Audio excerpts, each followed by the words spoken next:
abierto si quieren hablar de otro tema o quieren dar más opiniones, comentarios acerca de esto que hemos estado hablando. Oriol Mayo. Bueno, a ver, yo diría, hablando de Noé Hernández, que entrevisté hace años, y me preocupaba que hablara en tercera persona. Eso siempre me produce un poco de miedo, la gente que empieza a hablar en tercera persona. Siempre tuve la impresión que es una de esas estrellas que, a ver, sucede que no tocamos. Mira, yo quiero recuperar el tema de los compañeros de viaje y esa larga transición inacabable.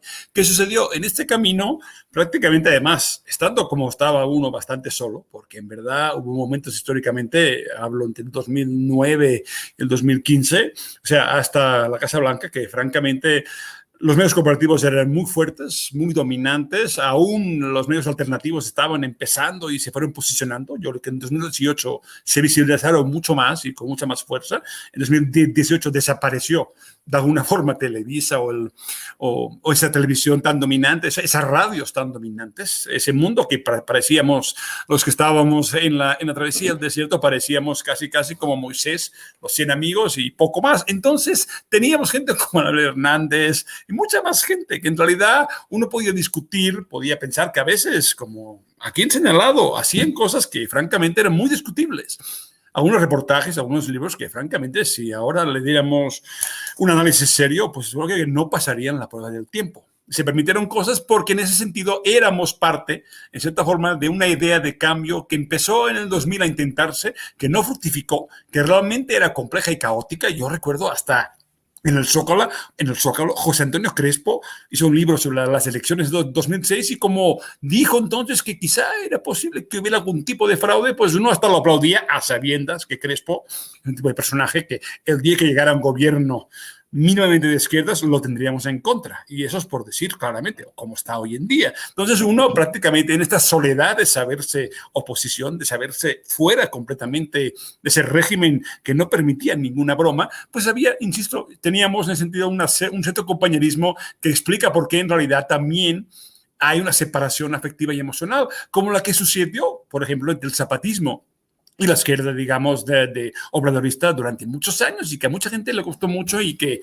pues es complicado porque son lealtades a veces divididas, emociones históricas, como hablábamos de algunas marchas compartidas, algunos eventos, algunas visitas, ¿no? Muchas cosas que implican una relación personal con gente que compartíamos varias cosas, fueran confusas o no, las compartíamos. Esa ruptura llegó, es evidente que a la mitad del sexenio ya está muy claro, creo que pues el dolor ya es lo de menos y creo que en ese sentido lo que hay que agradecer es que simplemente ese mundo terminó y eso implica que cada quien está retomando unas posturas en función de lo que viene y de lo que hay ahora. Entonces me parece perfecto, aunque asumiendo cuotas de dolor, aunque asumiendo que hay rupturas y existen y que por tanto tienen consecuencias y que como siempre hay gente que luego en Twitter descubre que su libertad de expresión está por encima de un proyecto común y que son capaces de acabar asumiendo discursos de la derecha, pero dicho lo cual es importante entender que esto ha pasado, que hay unas rupturas y que hay caminos que seguir y que es importante tenerlas en cuenta y asumiéndolas como un costo que existe,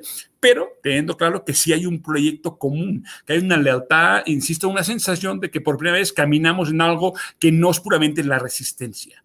Eso es una gran diferencia. Complicado no, resistir como pues pasó, mira, como te pongo el caso de Honduras, finalmente tanto resistir, ahora llegó alguien de la resistencia al cabo justo de 12 años al poder en Honduras. Es importante llegar al poder y desde allí al gobierno, que casi nunca es el poder y nunca es la dictadura, intentar esos cambios. Y la gente sí tiene la sensación de que tras esta larga travesía del desierto es lo que vale la pena. Si en el camino se pierden relaciones, sin que haya rupturas tan personales, siempre hay que evitar, digamos, rupturas demasiado apasionadas, pero si en sentido está bien que Aristegui haya decidido por una audiencia y por un proyecto que ya no es el nuestro, me parece bien. Y creo que es loable siempre, por tanto, hay que decir, cuando salen mal las cosas y se hacen malos reportajes, perdóname, pero hay que decirlo. Ahí sí que el periodismo no son vestales, no es una religión, no merecen un respeto, digamos, como de gatekeeper absoluto, intocable. Al revés, todo es cuestionable, es un régimen distinto y eso es parte de un cambio, una transformación que ahí está con sus consecuencias y sus saldos. Creo que es bueno, es saludable, aunque insisto, obviamente hay costos y ahora finalmente el divorcio ya es visible, ya es real y ya se puede decir que finalmente se acabó el matrimonio. Qué fuertes las declaraciones, los comentarios de Oriol Mayo. José Alfredo, ¿tú con qué cierras? Pues mira, Vicente, estamos por presenciar el miércoles este mensaje que va a dar Andrés Manuel López Obrador en el Zócalo. Venimos de gobiernos corruptos y que no cumplían. Ahora es de dominio público que Andrés Manuel López Obrador no es corrupto y que sí cumple. Hace 3 años exactos hizo 100 compromisos ante la nación y de los cuales ha cumplido 98. Los únicos que le faltan son trasladar las secretarías de Estado a las diferentes entidades federativas que ya han sido mencionadas y resolver el tema de los jóvenes de Ayotzinapa. Todo lo demás ha sido cumplido y superado con mucho, porque ha hecho mucho más de lo que ya se había comprometido, de tal suerte que de aquí en adelante, pues los periodistas que ataquen a Andrés Manuel López Obrador por corrupto o por incumplir, pues estarán mintiendo. Entonces, a partir de este mensaje, va a haber mucho más definiciones. ¿Por qué? Porque ya vamos a tener una idea muy clara de hasta dónde puede incidir la crítica sobre los temas más álgidos que teníamos en México, sobre los problemas más graves que teníamos en México, que era pues la demagogia de los gobiernos, el incumplimiento y la corrupción, de tal suerte que ahora que escuchemos el mensaje que nos va a dar nuestro presidente en el Zócalo de la Ciudad de México el miércoles, pues bueno, va a ser otro momento muy interesante de definiciones del que hay que estar pendientes, y de ahí en adelante yo creo que se va a dar un nuevo, va a haber, dicen que decía el presidente que no se puede hablar de polarización porque tiene un 67, 65% de popularidad. Yo siento que va a ser un momento para que quienes ya se definieron por ese nicho de mercado, pues anti-AMLO, anti Andrés Manuel López Obrador, pues se van a destacar más, se van a aislar más y van a estar ahí, y creo que nosotros pues nos vamos a estar dedicando a temas muy interesantes que vienen dentro de la Cuarta Transformación Nacional, y con esto me quedo, de que estemos muy atentos para dónde van a agarrar unos y para dónde vamos a agarrar otros. Miguel, ¿cómo ves? ¿Con qué cierras tú? Pues fíjate que vimos yo creo que el nacimiento en el 18, un poquito antes del 18, del periodismo real y no corporativo en contacto con el pueblo.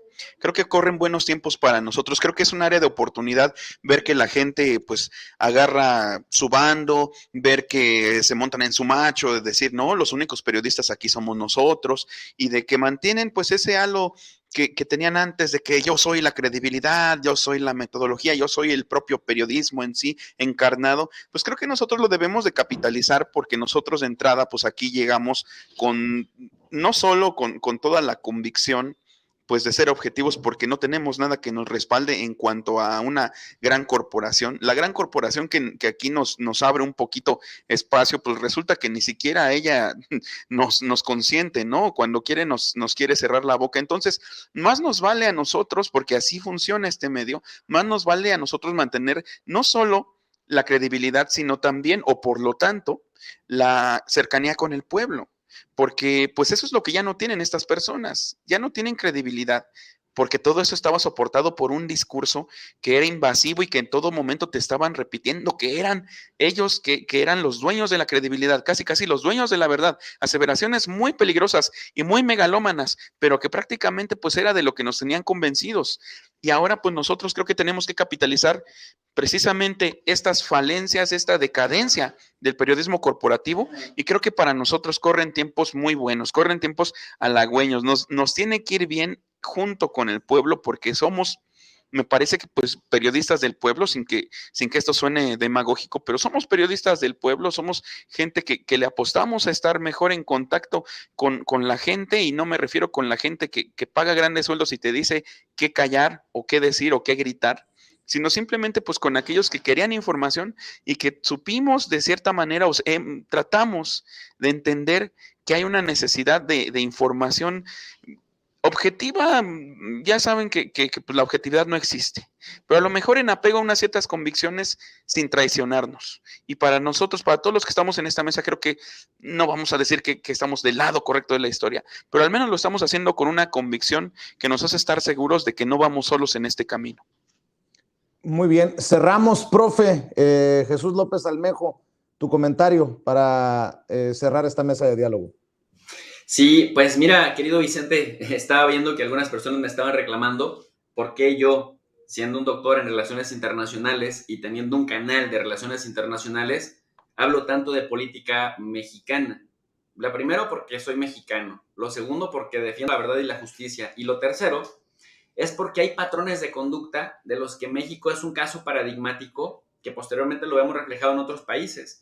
Esto mismo que estamos viendo lo están viviendo la sociedad salvadoreña, con el diario, por ejemplo, El Faro, todo el tiempo yéndose a la yugular de Nayib Bukele. Lo estamos viendo en Colombia, todos los medios de la derecha, los medios tradicionales, yéndose a la yugular a Petro, el equivalente de AMLO en Colombia, o, por ejemplo, lo que le están haciendo en este momento a Pedro Castillo en Perú, la derecha mezquina, que a través de los medios corporativos, de los medios tradicionales, empezaron a difundir la idea de que era preferible votar por la corrupta Keiko Fujimori antes que por el comunismo de Pedro Castillo, pues hoy en día no lo están dejando gobernar. Entonces, cuando nosotros observamos la experiencia ecuatoriana, la experiencia brasileña de los medios corporativos que legitimaron el golpe de Estado en contra de Dilma Rousseff, que legitimaron también la calumnia de alguien que era supuestamente un juez imparcial, que por cierto vino a darles clases a muchos derechistas aquí en México y que luego terminó siendo subordinado de Jair Bolsonaro, que dejó fuera de combate políticamente a Lula para que Bolsonaro pudiera ser presidente sin la competencia o sin la sombra de Lula, y que hoy todo ha caído por su propio peso, sabiendo que Lula es inocente de todos los cargos que se le inventaron y que Lula esté de regreso para las elecciones del 2022, pues son experiencias que vamos viendo en los países más cercanos, en el mismo Honduras, en donde, por cierto, llegó Xiomara Castro, que arrasó por paliza y que se va a convertir en la primera presidenta de ese país, esposa del expresidente Zelaya, que fue derrocado con un golpe de Estado en el que también los medios corporativos de derecha de Honduras callaron.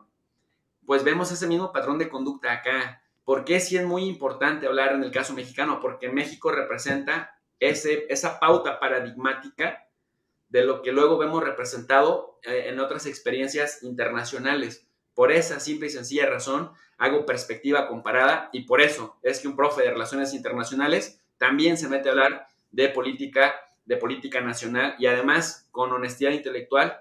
Y como bien dice Miguel Martín, el juicio dirá si estamos del lado o no correcto de la historia, pero sí estamos buscando defender la verdad, no estamos tratando de servirle a ningún interés corporativo, y justamente tratamos de utilizar o de recurrir a la perspectiva comparada, porque eso nos arroja más resultados de hacia dónde van ciertas intenciones de ciertas líneas editoriales. Y bueno, pues fuera máscaras y de a como toque, Vicente. Así es, si por cualquier razón me saca el sistema es porque ha sido larga la transmisión y está a punto de dar de sí el jugo del sistema. Pero, profe, ¿por qué no cerramos invitando a la gente para que te apoye en redes sociales? Muchas gracias, querido Vicente. Pues invito a toda la gente que se sumen al canal de tu profe de RI. RI significa Relaciones Internacionales. Damos clases gratuitas de Relaciones Internacionales. El único requisito es querer aprender a analizar la realidad internacional, tener herramientas que nos permitan discernir, que nos permitan indagar, que nos permitan acercarnos a una metodología más rigurosa, que nos aleje del infantilismo analítico, que nos aleje del simplismo y del mundo maniqueo de todo bueno, todo malo, o estás conmigo contra mí. Aquí la idea es fomentar un pensamiento crítico, y bueno, para lograr esa finalidad, en la descripción de cada video siempre dejamos un link de una lectura en formato PDF para que la gente, Vicente, pues se nutra a su propio ritmo y a su propio paso según sus intereses y los tiempos que tengan. Tu profe de RI para analizar la geopolítica todas las tardes y todas las noches, Vicente. Gracias. Gracias, profe. Miguel Martín, ¿en dónde te encuentran a ti? En vivo con Miguel Martín. Así es, Vicente, muchas gracias. Pues mi canal es Al Aire con Miguel Martín. Igualmente, pues tenemos una oferta miscelánea, porque pues obviamente sí, principalmente se habla de política, pero pues tratamos de acercar un poco la cultura a la gente, ¿no? Por ejemplo, esta noche tengo una mesa muy interesante con Ramiro Padilla sobre el libro del Principito. Hay otros días de cine, hay otros días de música. Por ejemplo, el jueves pasado estuve con Fran Toyos en vivo y hasta tocamos en vivo canciones de George Harrison. Entonces, pues esto es basado en lo que digo siempre, que no hay proceso de transformación que no venga acompañado de un nuevo discurso cultural del pueblo y para el pueblo. También me pueden encontrar igualmente en Twitter como @MiguelMartinfe, en Facebook con mi nombre completo, que es Miguel Martín Felipe Valencia, y pues también lean por favor mi columna en Regeneración, que se publica los viernes. Les recuerdo mi canal Al Aire con Miguel Martín. Muchas gracias por esta oportunidad. Gracias, carnalito, gracias por acompañarnos. Profe José Alfredo, ¿dónde te encuentran a ti? ¿Dónde te apoyan? Pues bueno, estoy en Twitter, @Gutiérrez Falcón, en Facebook, JA Gutiérrez Falcón, y en mi página, que es gutierrezfalcón.media. Ahí pueden encontrar mis contenidos y en redes sociales, pues para comentar, para ponernos de acuerdo en algún tema. Claro que sí. Oriol Mayo, como siempre, te reitero mi admiración y mi agradecimiento por tu generosidad y por tu paciencia. ¿En dónde te encuentran a ti? Y a ti por darme espacio, que también es difícil hoy en día, no te creas. Bueno, yo siempre en Twitter, @OriolMayo con doble L. No publico mucho porque estoy en el libro de la energía eléctrica, el capitalismo verde, Iberdrola, y la verdad estoy perdido en electrones varios, en esta lucha que es cabrona y difícil, pero que es muy interesante por ver quién controla el tema del sector eléctrico aquí y en todas partes. Pero mientras tanto, me pueden seguir y apoyar si quieren en Twitter, @OriolMayo, y en Tiempos de Furia en la Jornada de Oriente. A los 4 les mando un abrazo, que descansen, muy buenas noches y nos encontramos aquí. Si nos pueden acompañar durante la transmisión especial del miércoles, yo me arranco a la Ciudad de México mañana y nos vemos para estar comentando precisamente las incidencias. Gracias a los 4. Buenas noches. Agradecido, como diría Buenas noches. el maestro Pedro Vargas. Buenas noches. Bueno, estamos a punto de cerrar.